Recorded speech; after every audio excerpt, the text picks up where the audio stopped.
दोस्तों नमस्कार। आज इस वीडियो में एक बहुत ही अच्छा सा टॉपिक, इंपॉर्टेंट टॉपिक लेकर के आपके सामने आया हूं। देखिए, हमारे कुंडली में सभी 9 ग्रह होते हैं।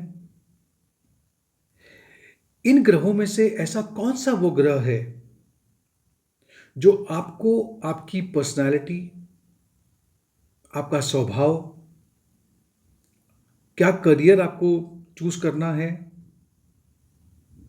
आपकी जिंदगी का जो रुझान है, इंटरेस्ट है, जो चीज आपको आकर्षित करती है वो कौन सी है, एक वो प्लैनेट है, एक वो ग्रह है जो बताता है।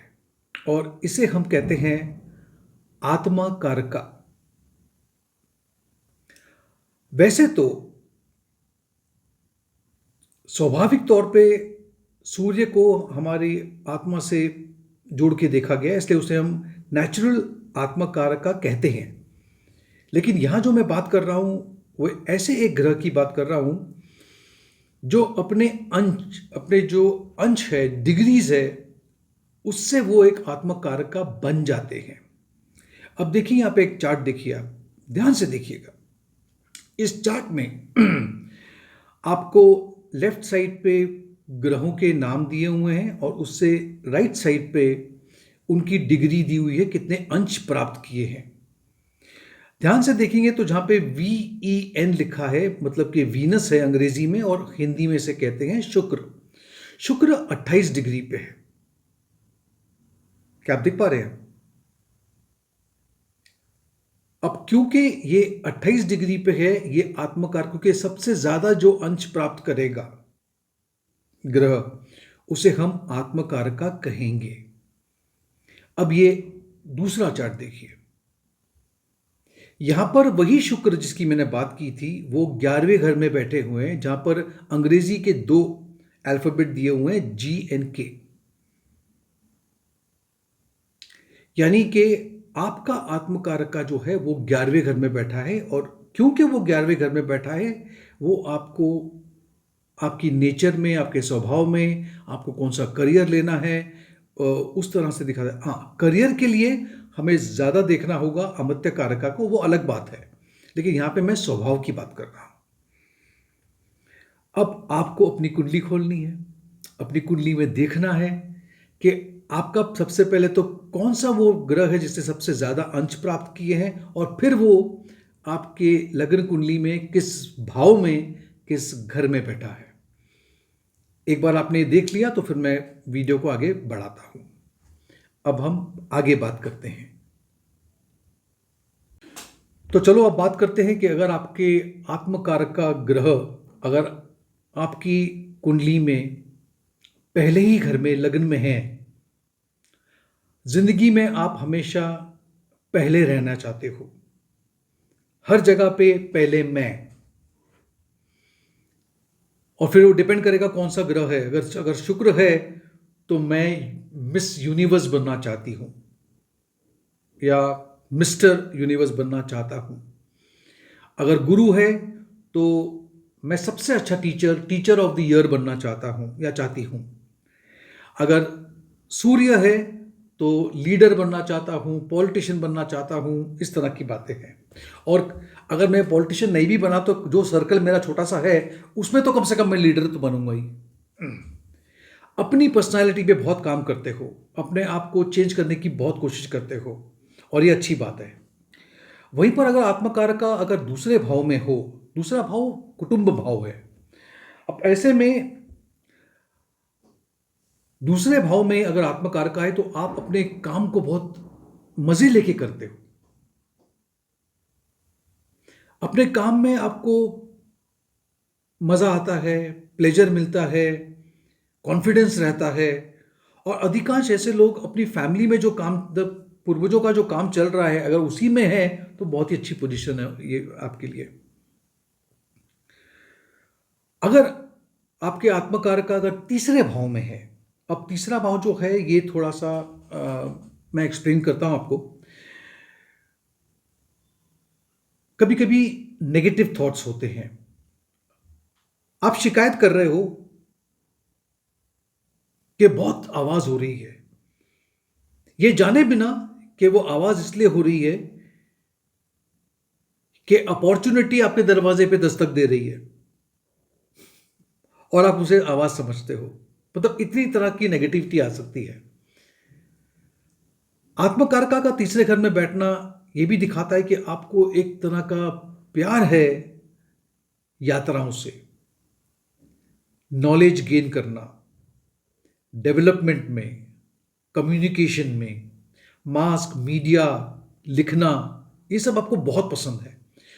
आपको यात्रा करना इतना पसंद है कि आप कहीं भी यात्रा कर सकते हो, कभी भी कर सकते हो। आपको उसमें कभी भी बोरियत महसूस नहीं होती। अगर आत्मकारक का आपका चौथे घर में है, अब इसे हम प्रॉपर्टी से, माँ से जोड़ के देखते हैं और डिपेंड करता है कि ये कौन सा आत्मकारक का, जो आत्मकारक का ग्रह है वो कौन सा ग्रह है, उससे आपकी पर्सनालिटी को बताया जा सकता है कि आप में एक, अभी इसका मुझे हिंदी में क्या शब्द है बताने, लेकिन एक साइकिक एबिलिटी होती है आप में। आप में भर भर के प्यार होता है और खास करके ये प्यार किसके लिए होता है? सबसे ज्यादा आपका जो अपनी फैमिली और खास करके माँ। चाहे आप चेहरे पे दिखाओ, उसका इजहार करो या ना करो, लेकिन माँ से एक जुड़ाव होता है। एजुकेशन आपके लिए बहुत इंपॉर्टेंट है, लेकिन ये समझिएगा आपको एजुकेशन डेवलपमेंट के लिए नहीं चाहिए, आपको दिखाने के लिए चाहिए कि देखो मेरे पास ये डिग्री है, ये डिप्लोमा है, ये इस तरह से है। इसके लिए तो कम से कम एजुकेशन, आपको उसमें बहुत इंटरेस्ट होता है। रियल स्टेट प्रॉपर्टी से डील करने में आपका काफ़ी, आपके लिए काफ़ी अच्छा रहेगा और वहीं पर आप देखोगे कि आप अपना घर और अपनी घर में जो सहूलियतें हैं उस पर ज़्यादा काम करोगे ताकि आपकी फैमिली बहुत कंफर्टेबल रहे। अगर आत्मकारक का पांचवें घर में है, पांचवें घर में आप जानते हैं कि ये रिलेशनशिप का घर है, बच्चों का घर है, रोमांस का घर है, क्रिएटिविटी का घर है। अब ऐसे में आपका इंटरेस्ट बच्चों में रहेगा, प्यार करोगे बच्चों से। रिलेशनशिप आपके लिए, रोमांस आपके लिए बहुत इंपॉर्टेंट रहेगा। वहीं पर कला का क्षेत्र, क्रिएटिविटी आप में दिखाई देगी। पांचवा घर भाग्य स्थान, नौवें घर के बाद में सबसे अच्छा स्थान माना गया है और अगर आत्मकारक का यहाँ बैठा हुआ है, अगर वो कोई भी ग्रह क्यों ना हो, वहाँ पे फल आपको अच्छा ही देगा, खास करके अगर वो आत्मकारक का है तो। अगर आपके आत्मकारक का अगर छठे घर में है, बहुत ही इंटरेस्टिंग है, सुनोगे तो आपको एक हंसी भी आएगी, लेकिन आपको अपने दुश्मनों से डर नहीं लगता। पता है आपको किससे डर लगता है? आपको दोस्तों से डर लगता है ना? बहुत इंटरेस्टिंग। दुश्मनों से कोई डर नहीं है, भयभीत हो तो दोस्तों से। जब आत्मकारक का छठे घर में हो तो आपकी पूरी की पूरी एनर्जी इस बात में लगी होती है कि मैं दुश्मनों को खात्मा कैसे करूं। कंपटीशन, हमेशा उसके लिए तैयार हुआ। जिंदगी में एक परेशानी खत्म नहीं होती है, दूसरी परेशानी सामने खड़ी है। एक दुश्मन खत्म नहीं होता, दूसरा दुश्मन सामने खड़ा है। कर्जा लिया हुआ बैंक से या कहीं से लिया हुआ, एक कर्जा खत्म नहीं होता, दूसरा कर्जा अपने सर पे चढ़ा लेते हो आप। ये आपकी एक प्रगति रहती है और ये आपका नेचर भी है। अब बात करते हैं सातवें घर की। सातवां घर जो है वो आप जानते हैं पार्टनर का है, जीवन साथी का है। आप हमेशा, अगर आत्मकारक का सातवें घर में है तो आपका पूरा का पूरा लक्ष्य पार्टनरशिप में रहेगा। आप कभी भी अकेले काम नहीं कर सकते, आपको कोई ना कोई पार्टनर जरूर चाहिए। अब वो डिपेंड करेगा कि आपका आत्मकारक का कौन सा घर है। मान लो कि अगर वो गुरु हैं तो आपको एक बहुत अच्छे विचारों वाला, जिसपे मैं भरोसा कर पाऊं, ऐसा पार्टनर चाहिए। अगर वो बुध है तो आपको पार्टनर वो चाहिए जिसके पास एक्सपीरियंस ना हो, बस वो खाली मेरा पार्टनर बना रहे और आप अपने पार्टनर को समय समय पे बदलते भी रहते हैं। अगर शनि देव हैं, ये आत्मकारका और सातवें घर में बैठे हुए हैं, तब तो आपको ये समझ लेना चाहिए कि आपको एक ऐसा व्यक्ति चाहिए जो बहुत टफ हो, बहुत डिसिप्लिन वाला हो और पूरी तरह से दूसरों को पकड़ में रखने वाला ऐसा पार्टनर चाहिए। अगर आपका आत्मकार का 8वें घर में है,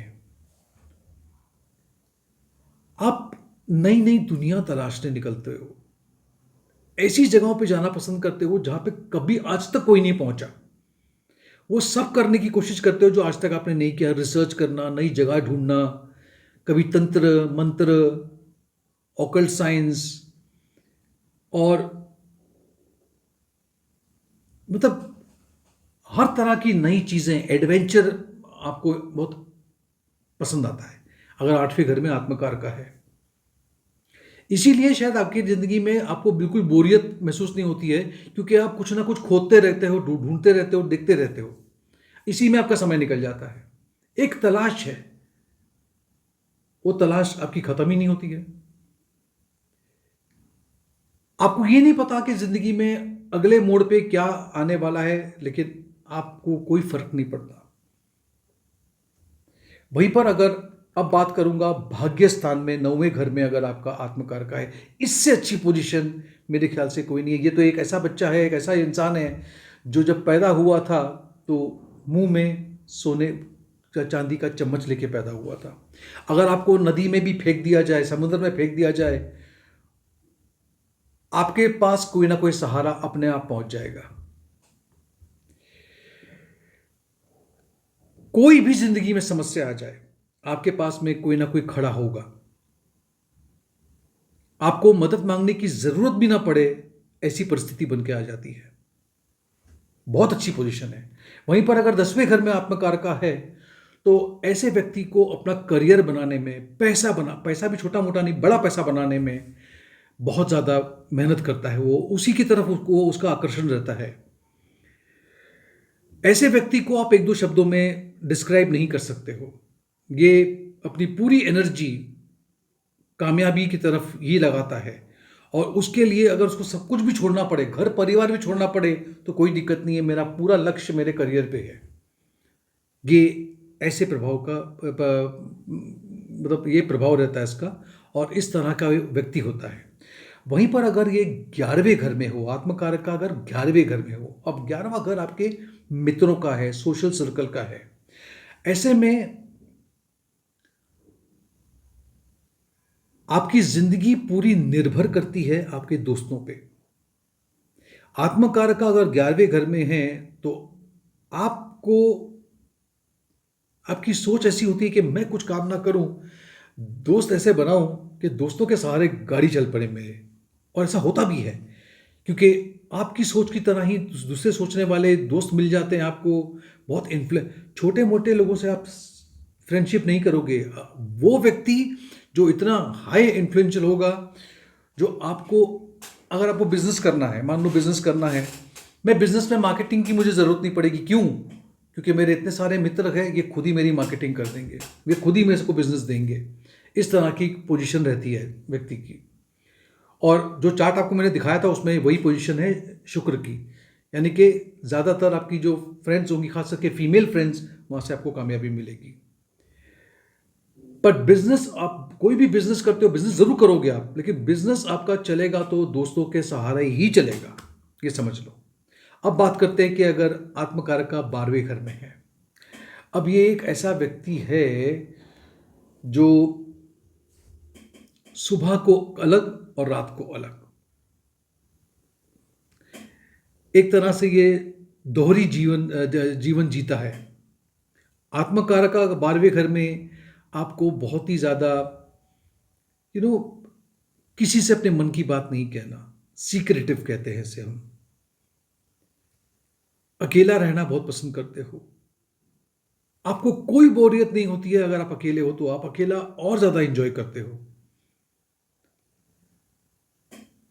क्योंकि आपकी आत्मा तृप्त होती है अगर आप अकेले हो।